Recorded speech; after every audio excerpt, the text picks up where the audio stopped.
Paano kung napagod na tayo pero hindi natin pinaparamdam? Paano kung gusto mo nang sumuko pero ang tanging pinapakita mo lang ay ang paglaban? Sa buhay, hindi natin kailangan ipakita na palagi tayong malakas, masaya. Minsan, kailangan din natin ipahinga. Ilabas ang bawat pagod at salita. Maraming hindi nakakaintindi. Pero ito, andito tayo sa realidad na kung saan tinatago natin ang sakit na nararamdaman.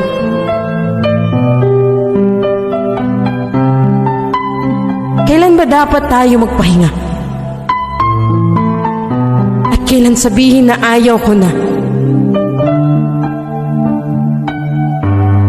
Kasi maraming pagkakataon na ang sarap bumalik sa umpisa,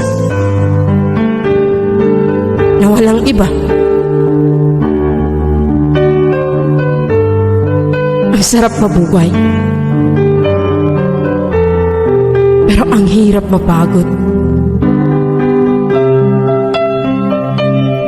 Sa mundong ito, hindi natin kailangan ipakita na masaya pa tayo. Kasi may mga oras na halos tayo ay sukong-suko na. May mga panahong ayaw mo na, pero pilit mong iniiwasan. Kasi ikaw lang ang mag-isa.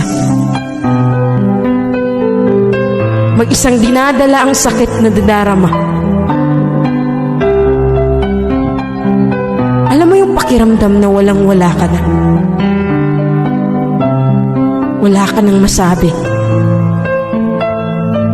Dahil pagod ka na sa paulit-ulit na sakit. Yung parang ayaw mo na.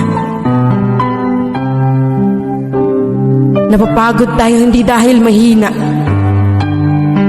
Napapagod kasi nangangarap at patuloy na lumalaban sa buhay.